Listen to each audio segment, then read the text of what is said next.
이사야 49장 14절에서 17절까지 봉독해 드리겠습니다.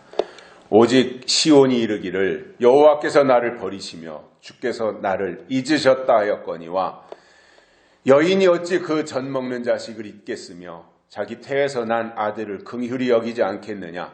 그들은 혹시 잊을지라도 나는 너를 잊지 아니할 것이라. 내가 너를 내 손바닥에 새겼고 너의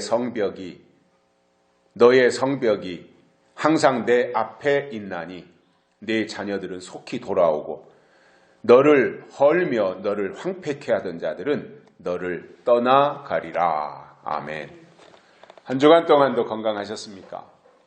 코로나가 다시 점점점 확장되고 있다고 합니다. 변이가 또 나왔다 그래요. 각별히 주의하셔야 될 것 같습니다. 세상에 있는 것들은 거의 대부분이 시간이 지나면서 변합니다. 세상에 있는 것이 변하지 않는다면 그것은 정상이 아닐 것입니다. 학문도 그렇습니다. 과거에는 그 주장이 옳았는데 시간이 지나고 나서는 틀린 경우도 많이 있습니다. 그전에는 그것이 옳았는데 지금 보면 전혀 그렇지 않은 일들도 비일비재하다는 것입니다. 사람의 마음도 그렇습니다. 그때 당시에는 그 사람이 없으면 못 산다고 난리를 피우고 아우성이었는데 시간이 지나면 그 마음이 식어지고 신드렁해지는 것을 볼 수가 있습니다. 세상에는 영원한 것이 없고 변하는 것이 어찌 보면 당연한 것인지도 모르겠습니다. 그러나 하나님이 주신 진리는 어제도 옳았고 오늘도 오르며 내일도 오를 것이기 때문에 진리를 말한다면 늘 옳아야 되고 진리를 내세우고 진리를 강조하며 진리를 주장한다면 오락가락하면 안 되고 이랬다 저랬다 해도 안 되고 아무튼 변하는 것은 진리가 아니라는 말입니다. 아무리 그가 어제는 진리인 것으로 말을 했는데 내일 그가 어제 말한 것을 또 뒤집어 놓는다면 그가 말한 것은 진리가 아니고 가짜라는 말입니다.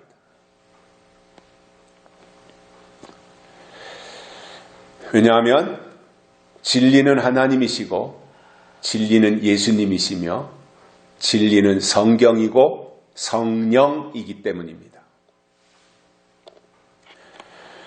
사람이 자기 기분에 따라서 이랬다 저랬다 하는 것이지 사실상 하나님은 변하지 않는 분이십니다. 오늘 말씀에 보면 시온이 나오는데 시온은 다윗이 수도를 건설한 곳이고 시온이 다윗의 성이 있던 즉 다윗성이 있던 곳이며 구약성경에 시온이라는 단어가 150번 넘게 나오고 시온하면 실질적인 어느 지역 다윗성을 가리키기도 하지만 때로는 비유적으로 써서 사람을 말할 때도 있다는 것입니다. 구약성경에서 시온은 메시아가 오셔서 구속받은 자기 백성들을 다 불러 모으시고 또 그들에게 나타나시는 장소를 설명할 때 시온으로 말씀하셨습니다.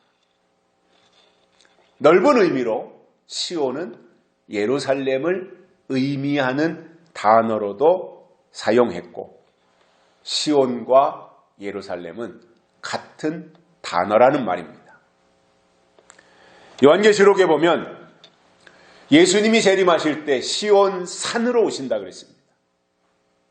그러니 이 시온이라고 하는 것은 구약성경에서 뿐만 아니라 요한계시록에 이르기까지 시온이라는 특별한 단어가 나오고 있고 그 시온에 다윗의 왕국이 있었을 뿐만 아니라 그 시온인 예루살렘에 하나님을 만나는 성전이 있었던 곳이고, 예수님이 다시 오시는 재림신앙과도 시온은 관련이 깊다라는 것을 알 수 있습니다. 그러므로 구약에서 시온으로 썼을 때는 하나님의 백성들, 즉 이스라엘을 의미했습니다. 신약에서는 시온이 교회를 상징합니다. 구약의 이스라엘이 신약에 와서 교회가 되었으니까요. 그리고 계시록에서 시온은 인맞은 성도들을 의미하는 단어가 되기도 합니다.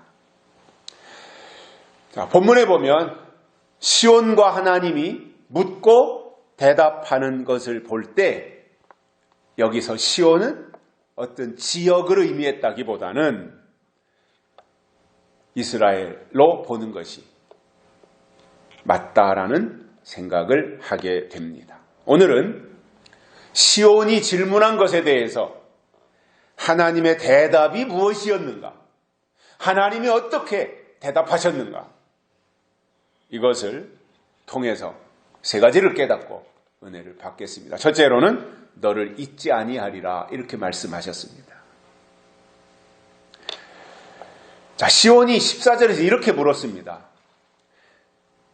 여호와께서 나를 버리시며 주께서 나를 잊으셨다 이렇게 하나님께 물어본 겁니다. 우리는 버린 자식 아니냐? 우리는 버림받은 자들이 아니냐? 이렇게 물었을 때 그거에 대한 하나님의 대답이 아니다. 너를 잊지 아니하리라. 이렇게 말씀하고 있습니다. 자, 물론 우리 편에서, 사람 편에서 하나님을 잊지 않는 것도 필요하지만 하나님이 우리를 잊어버리지 않으시는 것이 훨씬 더 중요하다는 말입니다. 그런데 하나님이 우리를 잊어버리지 않으시려면 우리가 먼저 우리 편에서 하나님을 기억하며 살자 그 말입니다. 잊어버리지 않기 위해서는 사실상 늘 마음에 새기고 기억하며 살아야 되는데 우리가 하나님을 정확하게 알고 하나님 그분의 실체를 인식하면서 그 하나님, 그 약속의 하나님을 우리가 올바로 기억하고 살면 하나님도 우리를 기억하신다는 사실입니다. 마태복음 7장에 우리가 너무나도 잘 알고 있는 유명한 말씀이 있습니다. 내가 주의 이름으로 귀신을 쫓고 주의 이름으로 선지자 노릇하며 주의 이름으로 많은 권능을 행치 아니하였나이까? 이렇게 말을 했습니다. 그랬더니 그 말을 들으신 예수님의 대답이 대단히 충격적이었습니다. 내가 너희를 도무지 알지 못하노라. 이 불법을 행한 자들아 내게서 떠나가라. 이렇게 말씀하셨기 때문입니다. 여기서 우리가 먼저 알 수 있는 것은 자기 편에서 주의 이름으로 귀신도 쫓고 선지자 노릇하고 권능을 행한 것과 예수님과는 상관이 없을 수 있다는 것을 발견할 수 있는 것입니다. 사람들은 그렇게 생각할 것입니다. 주의 이름으로 했으면 그것이 주님의 일 아니냐. 주의 이름으로 귀신을 쫓았으면 주님이 하신 것이 아니냐. 이렇게 생각할 수 있습니다. 그러나 그것은 착각이라는 사실입니다. 예수님은 불법을 행했다라는 겁니다. 그러니 예수님의 이 평가를 놓고 볼 때 그들이 주의 이름으로 선지자 노릇하고 주의 이름으로 귀신을 쫓아내는 이 행위보다 더 먼저 하나님의 뜻이 무엇인지를 간파하는 것이 더 중요하다는 말입니다. 그냥 막연하게 옛날부터 그렇게 해왔으니까, 과거에서부터 그렇게 해왔으니까 지금도 여전히 그렇게 하면 되지 않느냐 이렇게 생각한다면 그것은 자기 착각이라는 말이에요.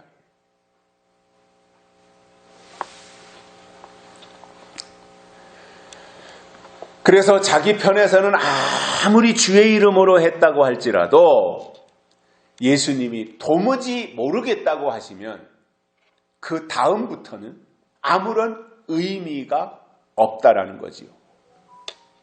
그렇다면 주님이 우리를 알고 주님이 우리를 기억하시도록 믿어야 되는데, 그러기 위해서는 그분의 뜻대로 믿어야 하나님이 우리를 잊어버리지 않으시고 기억하시는 것이지, 내 기분 내키는 대로 자기 마음대로 한다면 그런 사람을 하나님이 기억하실 이유가 없다는 거예요. 제가 잘 아는 친구라고 하기까지는 그렇고, 지인이라고 말하면 그것보다는 좀 가깝고 저보다 한 살 아래인 친구가 있습니다. 근데 그 친구가 다니는 교회가 기독교 장로, 기장측 교회입니다. 그러니까는 거기서 안수 집사인지 그렇게 받았다고 하니까 직분을. 그런데 이 친구의 결함이 뭐냐면 목사님을 자기 마음대로 하려고 그래요. 그러면 어떻게 맞출 수 있겠어요? 그래서 뭔가를 요구를 하고 뭔가를 이렇게 제안을 했는데 그것이 반영이 안 되면 나 그 교회 안 나가. 그리고는 제껴버리는 거예요. 그러다가 또 6개월, 1년 이렇게 지나서 또 무슨 자기 마음이 좀 풀어지거나 그러면 또 슬그머니 교회 나가고. 그러면은 또 이렇게 몇 달씩 다니다가 수요일 저녁이나 주일 저녁 예배나 이런 때는 이제 대표 기도를 돌아가면서 하니까, 주일 대예배는 좀 규모가 있는 교회니까 장로님들이 기도를 하고 대표 기도를 하고, 저녁 예배 이런 때 이제 안수 집사님이나 권사님들이 이렇게 돌아가면서 하는데, 그 자기 기도 차례가 오면은 유창하게 또 기도를 잘해요. 한번 밥 먹으면서 그 흉내를 내는데 아주 배꼽을 잡았어요. 얼마나 그 내용에 유창한 기도의 그 모든 것이 포함되어 있더라고요. 그런데 그 친구의 약점이 뭐냐면 자기 마음대로 하려고 하는 거죠. 그리고 변덕이 있는 거잖아요. 그러니까 뭐가 제대로 되냐 말이죠. 그러니까 이 사람은 맨날 그 정도 단계까지 가서 내가 이렇게 신앙생활을 교회에서 2년 3년 꾸준히 했으니까 이제는 목사님이 내 말을 받아들이겠지 하고 다가가서 요청했는데 그것이 반영이 안 되면 또 다시 밑으로 떨어졌다가 바닥에서 또 헤매고 세상 사람처럼 살다가 또 슬그머니 교회 나와가지고 또 어느 정도 그 단계까지 올라갔다가는 다시 내려가고 또 올라갔다가는 다시 내려가고, 이것을 반복하고 있으니 그 신앙이 언제 성장하겠냐는 거지요. 즉 자기 뜻을 교회에다가 관철시키려고 하는 그 생각이 있는 한 그 사람은 신앙생활을 제대로 할 수 없는 거예요. 먼저는 교회의 뜻이 있을 거 아니에요. 교회의 방향이 있을 거 아니에요. 그 교회에 당회가 있다면 당회가 그 교회를 어떻게 성도들의 신앙을 유지하고 발전시켜 나갈 것인지에 대한 신앙의 방향이 있을 거 아니에요. 또 거기에 목회자의 방침이 있을 거 아니에요. 거기에다가 먼저 본인이 맞춰야 되는 것이지, 거기에다가는 맞추지 않고 오히려 자기에게다 교회를 끌어다 맞추려고 하고 목회자를 끌어다 맞추려고 하다 보니 그 사람의 신앙은 맨날 거기서 맴돌지 성장하지 못하더라는 것입니다.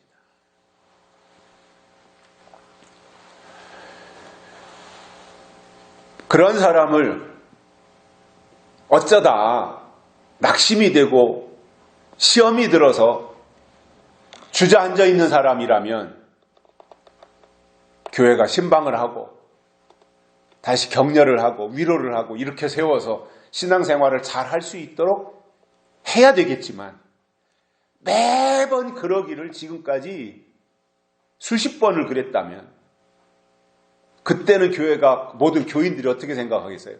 아유, 저 아무개 집사님 또 저러면 그러지 않겠어요? 정말 한 영혼이 천하보다 귀하다고 했으니 그러한 사람들까지도 교회가 품어야 되는 것은 맞아요.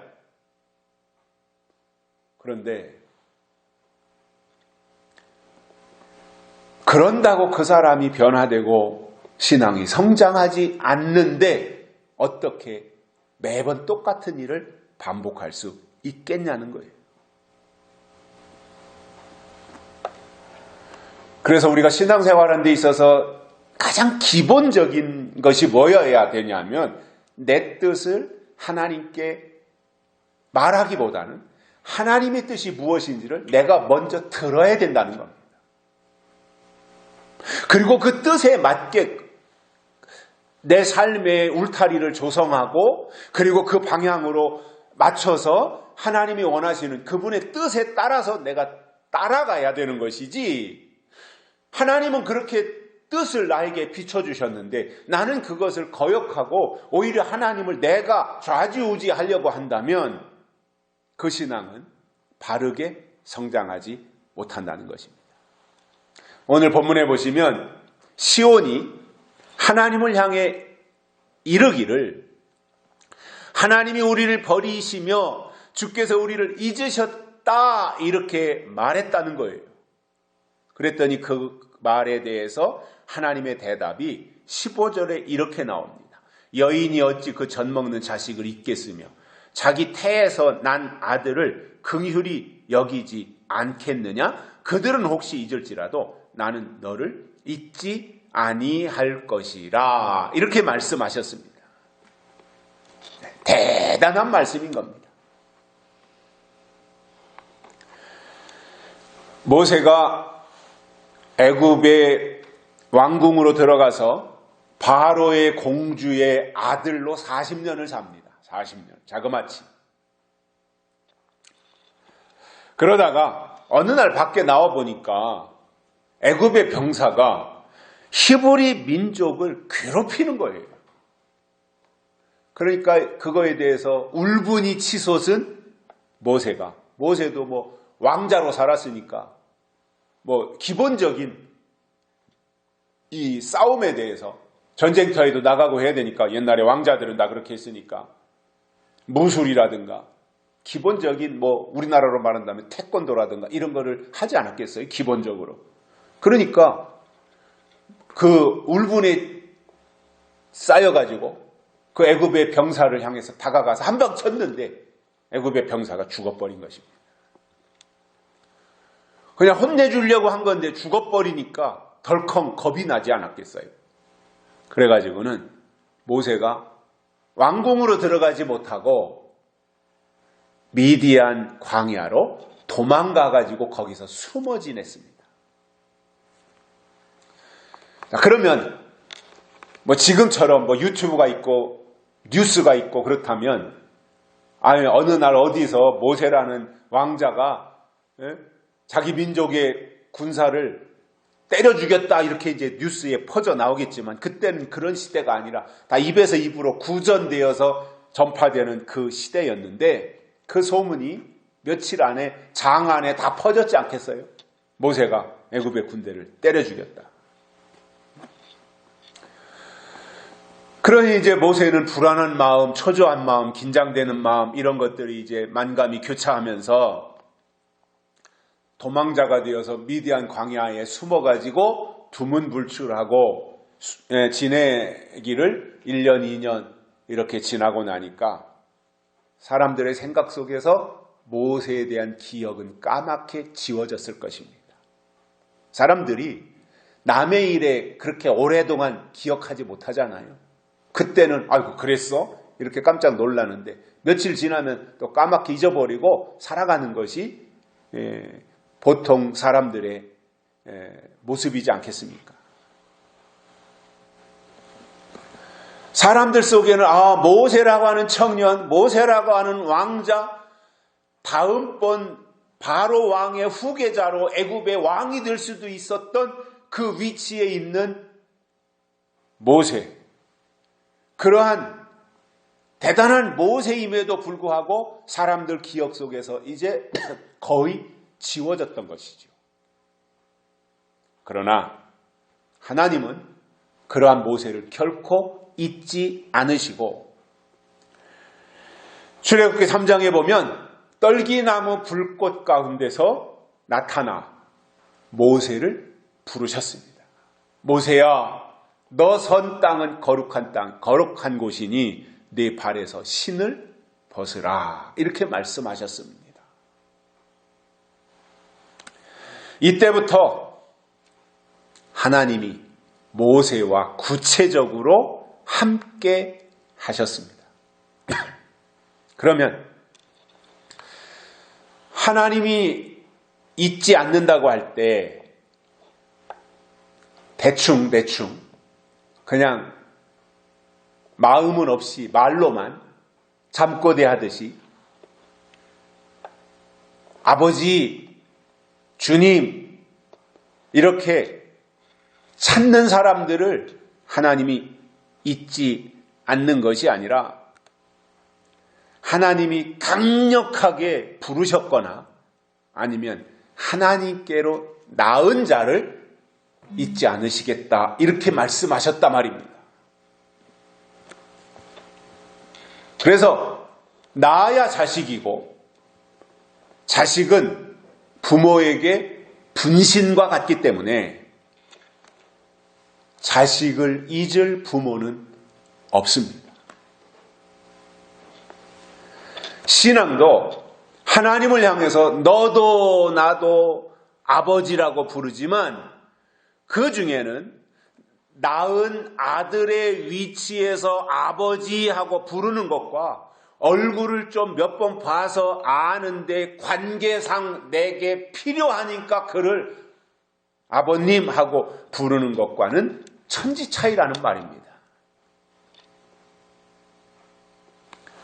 이사야 31장 5절에 이렇게 말씀합니다. 새가 날개치며 그 새끼를 보호함같이 예루살렘을 보호할 것이라. 그것을 호위하며 건지며 넘어와서 구원하리라. 이렇게 말씀하셨습니다.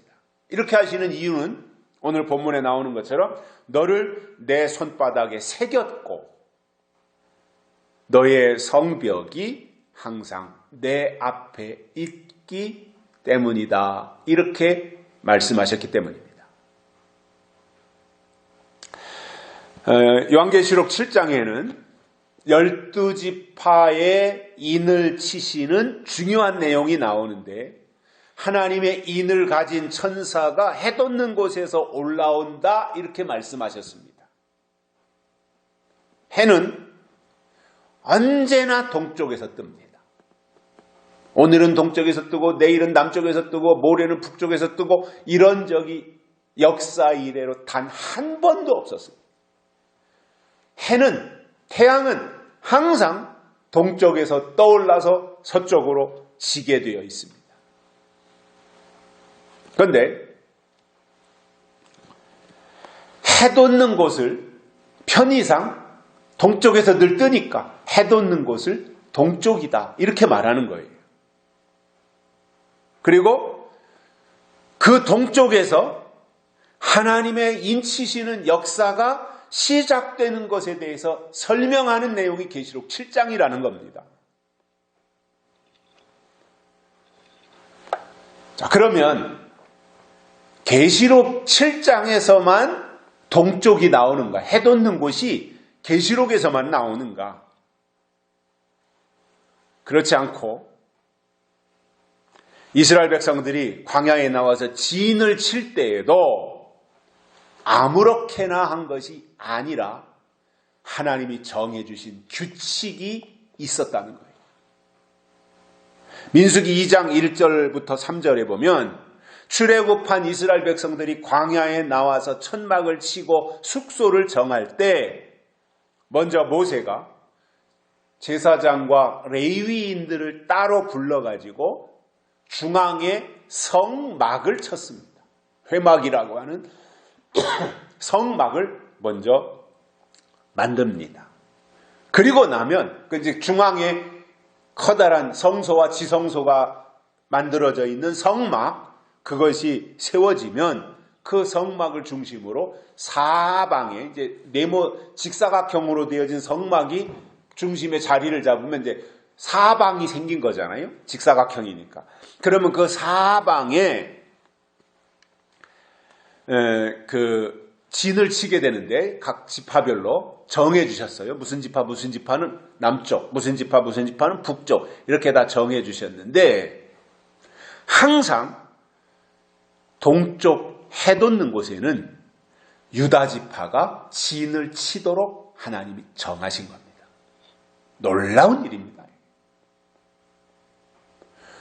그래서 이 출애굽해서 광야 생활을 하고 나갈 때 하나님이 유다 지파를 동쪽에다가 배치하신 것이 요한계시록 7장에 가서 보면은 정확하게 그것이 맞아떨어져 나온다는 거예요.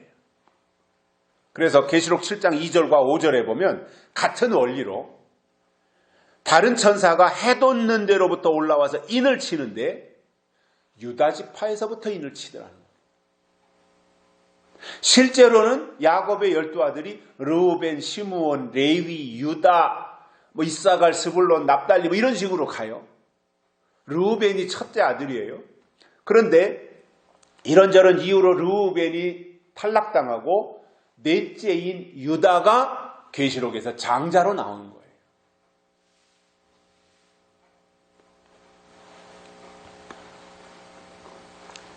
그래서 한 지파에 1만 2천 명씩 14만 4천에게 인을 치신다라는 말씀을 해 주셨는데 민수기 2장에서 성막을 기준으로 동쪽 해돋는 곳 편에 유다 지파가 진을 치도록 한 것은 요한계시록이 이루어질 때 영적 이스라엘에게 인을 치시는 사건의 그림자였다는 것입니다. 그러면 그 구약 당시에 육적인 이스라엘 히브리 민족들이 살고 있는 곳 장소는 동쪽이 아니었습니다. 히브리 민족 이스라엘에 살고 있는 그 지역을 그때나 지금이나 똑같이 그 지역 그 자리에서 살고 있는데 그 지역을 우리는 중동이라고 말합니다. 동쪽이라고 말하지 않습니다. 그 지역은 중동입니다. 중동. 그리고 예수님이 이 땅에 2000년 전에 베들레헴 말구에서 태어나셨는데 그때 동방 박사들이 왔다고 했습니다. 아기께 경배하기 위해서 동쪽에 있는 박사들이 왔다고 했기 때문에 이 말은 아브라함의 후손들로 지칭했던 히브리 민족은 동방이 아니라는 말입니다. 동방은 따로 있다는 말입니다. 그러므로 혈통적인 이스라엘이든 아브라함의 후손 혈통적 이스라엘이든 아니면 인맞는 영적 이스라엘이든 그들은 하나님의 사람들이기 때문에 하나님이 잊어버리지 않고 보호하실 것입니다. 뿐만 아니라 하나님이 쓰시려면 절대적 조건이 하나 있습니다. 하나님이 쓰시는 데 있어서 절대적인 조건 첫 번째가 뭐냐면 반드시 육체가 있어야 쓰십니다. 몸이 있어야 된다는 거예요. 사람이 사망하고 나면 육체가 없어진 거잖아요. 그러면 하나님이 쓰실 수가 없어요. 다시 말하면 육체라고 하는 그릇에다가 하나님의 영을 담으면 그 속에 담긴 영이 너무나도 귀하기 때문에 그 영을 담은 그릇마저도 소중히 여김을 받게 된다는 겁니다. 그릇이 소중하다는 말이 아니라 그릇 속에 담긴 하나님의 영이 귀하기 때문에 그 영을 담고 있는 그릇까지 소중히 여김을 받는 거예요. 그러니까 잘난 체 할 이유가 없어요. 그릇이 잘나서 잘난 것이 아니라 그 속에 담겨진 하나님의 영이 좋기 때문에 좋게 여겨주신다라는 거예요. 또한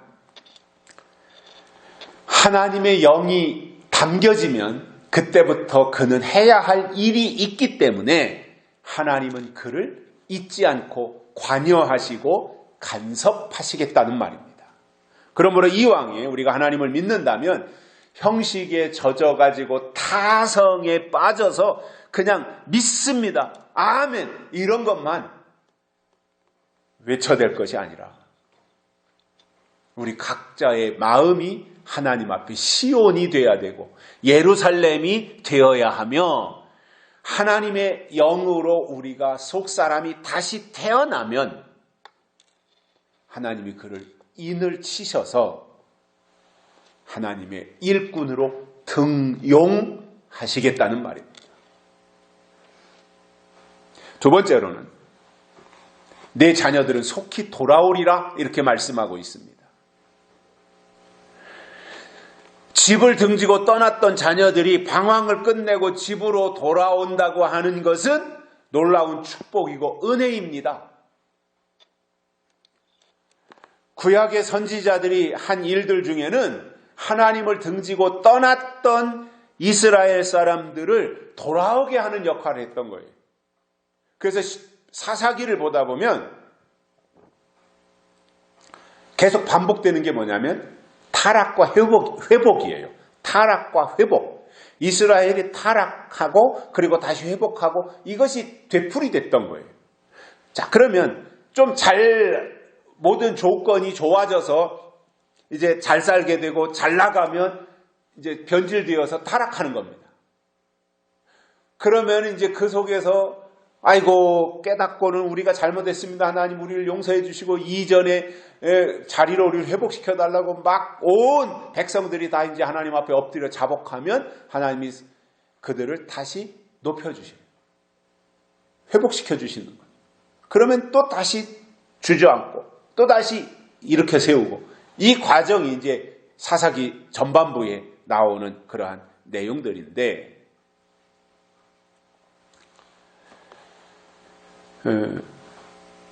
그럼에도 선지자들은 늘상 하나님을 등지고 떠났던 사람들을 향해서 돌아오도록 하는 메시지를 전달했던 것입니다. 히브리 민족 이스라엘 백성들을 향해서 하나님의 뜻이 이것이니까 이 길로 가야 된다고 하는 내용들을 강력하게 전달했던 것입니다. 그래서 하나님께로 돌아가는 것, 하나님 편에서는 하나님께로 돌아오는 것, 이것이 믿음이라는 거지요. 말로 때우는 것이 아니라 실질적으로 행동 자체가 하나님께로 돌아가는 이것이 있어야 된다는 거예요. 그래서 성경이 66권 1189장이나 되는 방대한 내용이지만 이것을 줄여서 요약하면 딱 두 단어라 그러잖아요. 두 단어. 내 말을 듣고 내게로 돌아오라. Listen to me, return to me. 이것이 성경을 요약한 두 문장이라 그럽니다. 내 말을 듣고 내게로 돌아오라. 이게 결론이라는 거지요. 그래서 기독교의 회개라고 하는 것은 요즘은 다 너무나 쉽게 생각을 하는데 사실상 기독교의 회개는 마음으로 뉘우치는 정도가 아니라 방향을 틀어서 하나님께로 완전히 돌아서는 것을 회개라고 말합니다. 탕자의 비유에도 아버지의 마음이 어떠한지에 대해서 잘 담고 있는데 작은 아들이 부모의 재산을 먼저 물려달라고 상속해달라고 요청해서 그것을 받아가지고 집을 떠납니다. 그런데 아버지는 재산을 물려주고 나서도 그 자식이 잘못될까봐 마음 졸이며 다시 그 아들이 돌아오기를 기다리고 있는 그 장면을 우리가 성경을 통해서 만나게 되는데 그것도 모르고 이 탕자는 집을 나가가지고 물려받은 재산 처분해서 돈이 생기니까 돈이 생기면 또 주변에 그거 뜯어먹으려고 하는 친구들이 또 들러붙지 않습니까? 그것도 모르고 이 탕자는 자기가 돈이 있고 뭔가가 있으니까 이제 자기 주변에 사람들이 모인다고 착각을 하고는 그것으로 맨날 부어라 먹어라 마셔라 두드려라 그러면서 살았지만 손에 가지고 있는 돈이 얼마 가겠습니까? 속된 말로 몇 조금 가겠습니까? 금세 그것을 다 탕진하고 그때 가서야 아버지를 생각하게 돼 있어요. 이게 뭐 탕자나 지금 우리들이 살고 있는 우리들 자식이나 똑같은 것 같아요. 자식은 잘 나갈 땐 부모 생각 못 하다가 뭔가 어려움이나 궁지에 몰리면 그때 생각하는 것이 부모예요. 탕자도 그제서야 아버지를 생각하고 초라한 모습으로 아버지 집으로 돌아갑니다. 그때 아버지는 이제나 저제나 대문 앞에서 아들이 돌아오기를 기다리고 있다가 저 멀찍이에서 아들이 돌아오는 모습을 보고는 달려나가 맞이하는 내용을 성경을 통해서 우리가 알고 있습니다. 마찬가지로 하나님은 지금도 자녀들이 하나님께로 돌아오기를 기다리고 계시고 복음을 증거한다고 하는 것은 그 소식을 듣고 돌아오라는 하나님의 신호이며 설교라고 하는 것은 듣는 자들이 깨닫고 돌아서게 하는 역할입니다. 문제는 그동안 은혜 시대에는 70번씩 7번이라도 용서하신다고 무제한으로 하나님이 용서하니 하나님께 언제든지 회개하고 돌아오기만 하면 된다라고 말씀하셨기 때문에 은혜 시대에는 언제든지 돌아갈 기회가 있었어요.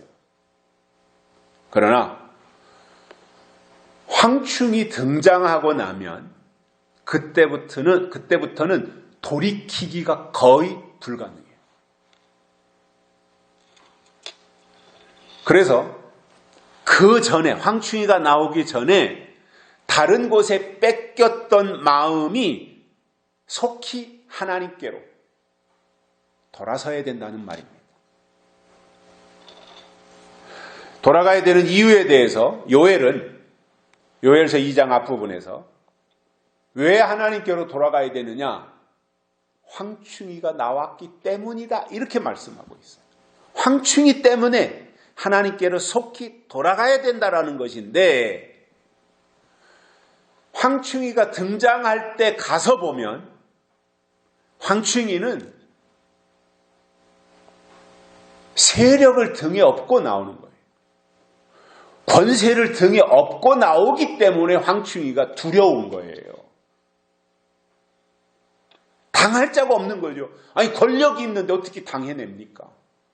대통령이 뭐 싸움을 잘하고 대통령이 힘이 세고 대통령이 무슨 천하장서고 유도 금메달을 딴 선수라서 대통령 앞에 굽신거리고 하는 것이 아니라 대통령이 가지고 있는 권력이 막강하기 때문에 그 앞에 가서 함부로 못하는 겁니다.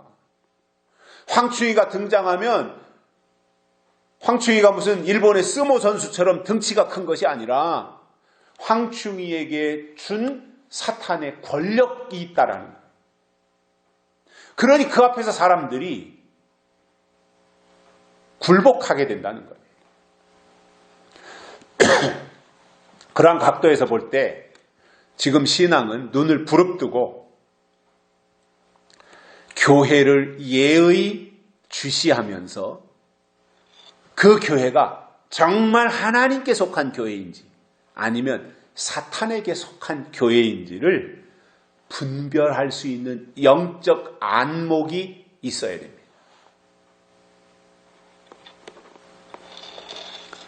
자, 그러면 하나님께 속한 영적인 교회는 어떤 특징이 있느냐 하면 가장 기본적으로 하나님께 속한 교회는 때에 대해서 말합니다.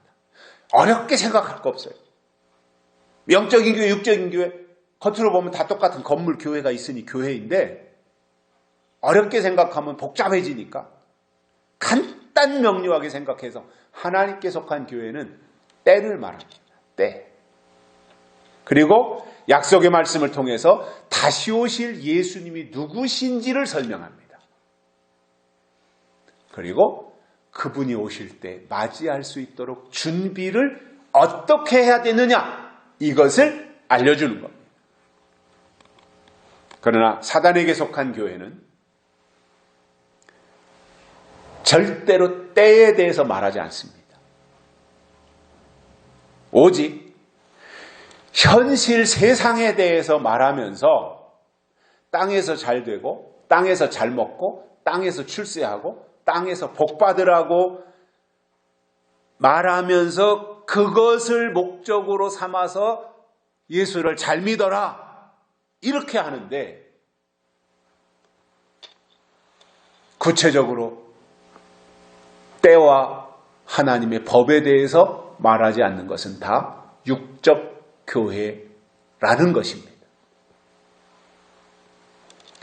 자, 이런 것을 토대로 해서 우리가 살고 있는 2022년도를 조명해 보면 앞으로 무적행으로부터 올라오는 황충이가 교회를 장악할 날이 점점 우리 앞에 다가오고 있습니다. 그런데 시대는 이렇게 가서 황충이가 등장할 날이 다가오고 있는데 황충이가 무언지, 황충이가 누구인지, 황충이가 왜 나오는지, 황충이가 나오면 무슨 일을 하는지, 황충이의 정체에 대해서 아무것도 모르고 있다면 대비를 할 수 없는 겁니다.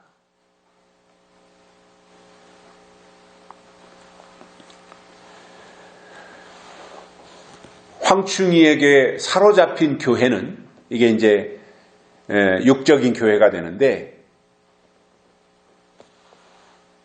그냥 하나님의 뜻과 법에 대해서 내용을 전혀 알려주지 않고 그냥 교회 열심히 다니고 교회 충성하면 복받는다, 구원받는다, 이렇게 알려주기 때문에 그 정도 초등학문 수준의 정보를 가지고 어떻게 고급으로 아주 권세를 가지고 나오는 황충이를 분별해서 이겨낼 수 있겠냐는 거예요.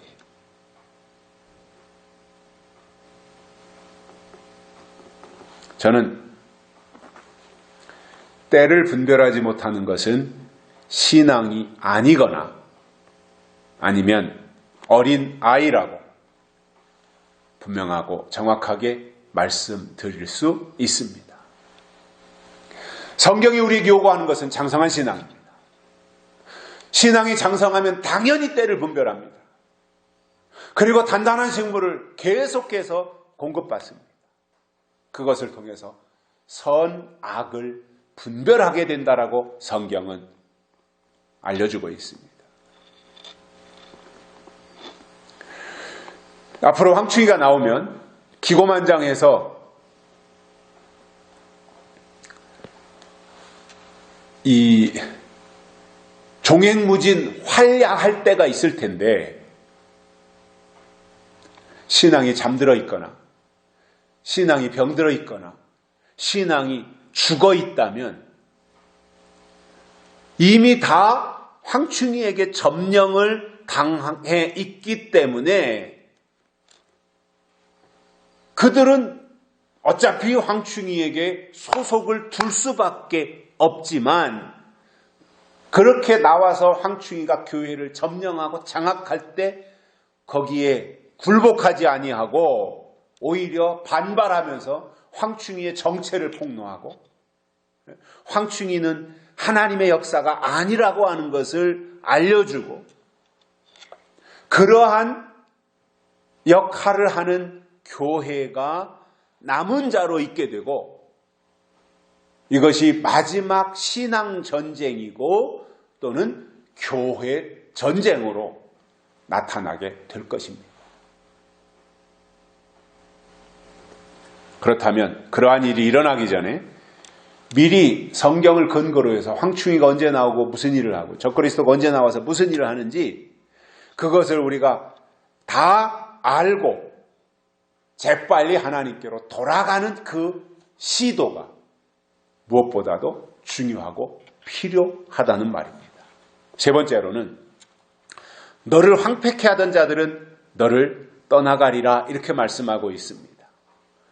조롱하며 비웃고 괴롭히던 악인들이 떠나간다고 했기 때문에 더 이상 그러한 사람들이 주변에 없을 것이고 이제 상황이 완전히 뒤바뀐 거지요.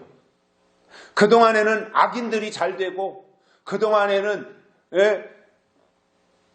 지들 마음대로 원칙도 무시하고 하던 그러한 사람들이 잘 되는 것처럼 보였는데 이제는 그러한 사람들이 다 떠나간다라는 겁니다. 시대가 바뀌었다는 말이 되는 거지요. 욥도 보면 재물이 다 졸지에 풍비박산이 되고 종들도 다 죽고 자식들도 10남매나 되던 그 자식들이 다 목숨을 잃게 되는 이 대참사가 발생한 거잖아요. 그것을 보고 주변에 있던 사람들이 얼마나 쑥덕거렸겠습니까? 아이고 욥도 별것도 아니네. 잘난 체 하더니 부자라고 까불더니 저렇게 쫄딱 망했네. 자식들 10남매나 다 죽었네. 비웃고 조롱하지 않았겠습니까? 그 상황만 본다면. 우리는요. 하나님의 사람들은 그 순간만 보고 말을 함부로 하면 안 돼요. 그거 봐. 그때 내가 기도 좀 하라 그랬잖아. 그게 뭐야? 이거는 2번 죽이는 거예요. 그 말을 하지 말아야죠. 그 봐. 내가 그때 정신 차리라고 그랬잖아. 내 말 안 듣더니 그게 뭐야? 2번 죽이는 겁니다. 그 말을 하면 안 되죠. 아니 그 사람도 지금 속상해가지고 힘들어 죽겠는데 위로하고 격려하고 아이고 그래 또 한 번의 기회가 있을 거니까 나도 기도할 테니까 우리 같이 힘내자. 이렇게 나가야지. 그거 보라고 내가 그때 그러지 말라 그랬지 않냐고. 이렇게 가서는 안 된다는 이야기.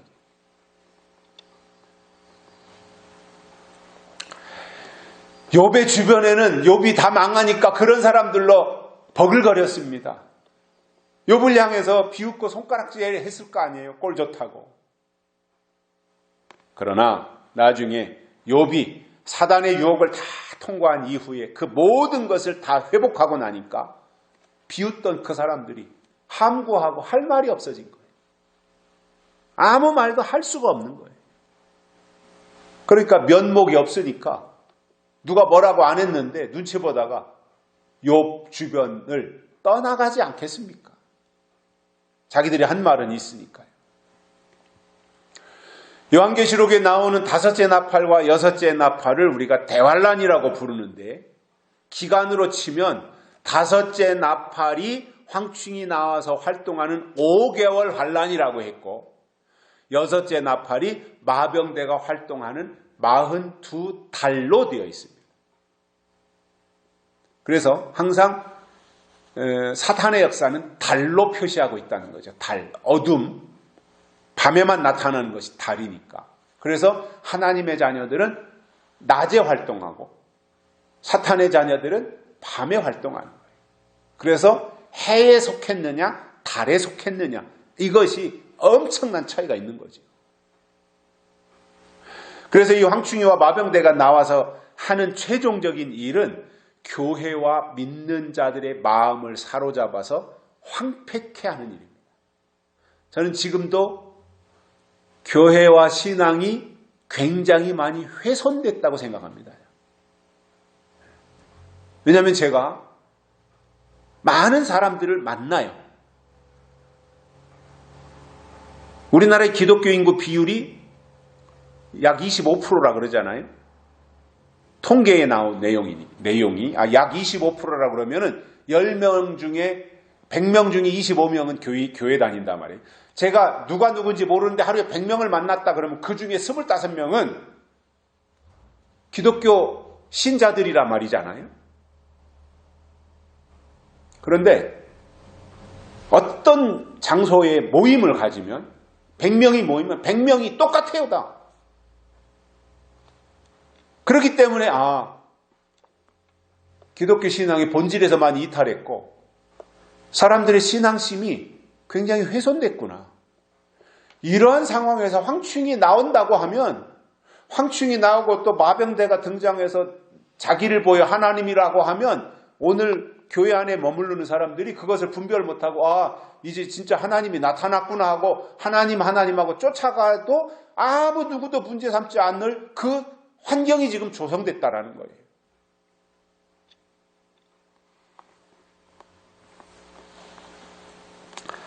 그러나 모든 것은 다 때가 있습니다. 하나님이 정해놓은 때가 있어서 그 정해진 시간이 지나고 나면 황충이와 마병대의 시대는 끝나고 예수님이 재림하시면 황폐케하던 자들은 다 떠나간다는 것입니다. 그런 의미에서 하나님의 사람들은 과정 중에는 힘든 일이 있고 어려움이 있더라도 끝에 가서 잘 되고 승리하도록 모든 것이 설정되어 있다는 거예요. 하나님이 그렇게 만드셨다는 거예요. 그러므로 권력을 가졌다고 과시한들 지나고 나면 잠깐인 겁니다. 우리 인생 자체가 그렇잖아요. 돌이켜보면 잠깐이에요. 화무 11홍이라 그러잖아요. 열흘 동안 붉은 빛을 드러내는 꽃이 없다는 거거든요. 이게 권력의 무상을 설명해 주는 내용이지 않습니까? 요즘 뉴스를 보면서 제가 생각하는 것들이 그런 거예요.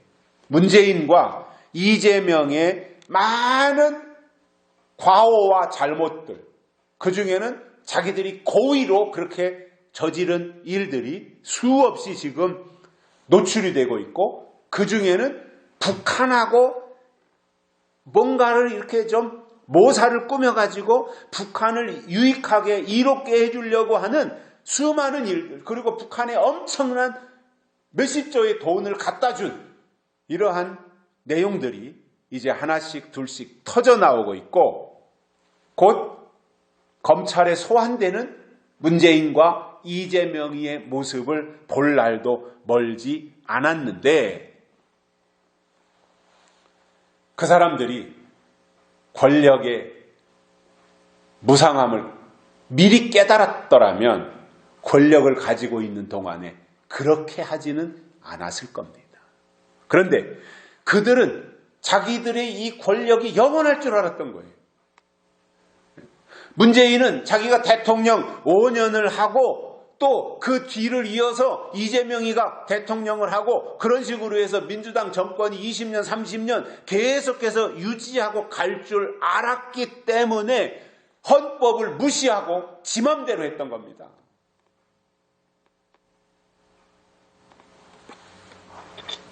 그러나 하나님이 보호하사 정권이 바뀌고 국가가 정상화되고 나니까 그들의 숨은 잘못들이 하나씩 둘씩 곳곳에서 터져나오고 감옥에 들어갈 날도 멀지 않았구나 하는 것을 직감하게 되지 않습니까? 그리고 그게 정의고 그게 공의 아니에요.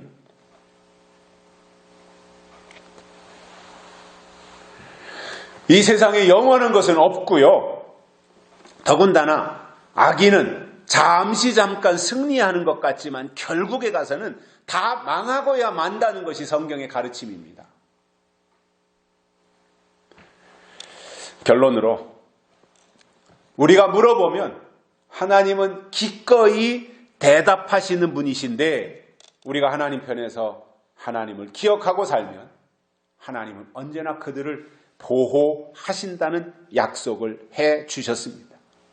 아울러 하나님이 너를 잊지 않으시고 속히 돌아오게 하시며 황폐하던 자들을 다 떠나가게 하신다는 이 놀라운 말씀들을 기억하면서 우리가 언제나 하나님 중심으로 살아가시길 주의 이름으로 축복합니다. 살아계신 하나님 아버지 감사합니다. 오늘 또 말씀을 들려주셨으니 우리가 이 말씀을 마음판에 새기고 하나님의 뜻대로 살면서 하나님을 기쁘시게 해드리는 저희들 되도록 은혜를 베풀어 주옵소서. 다시 오실 예수님의 이름으로 간절히 기도드리옵나이다. 아멘.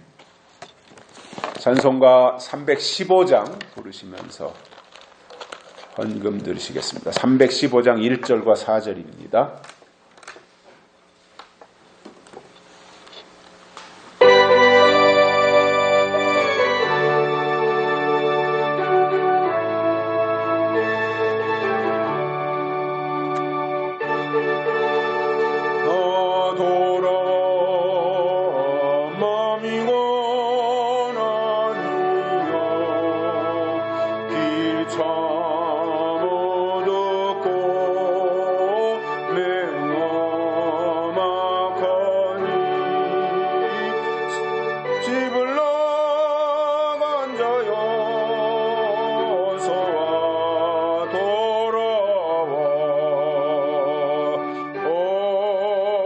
주소서.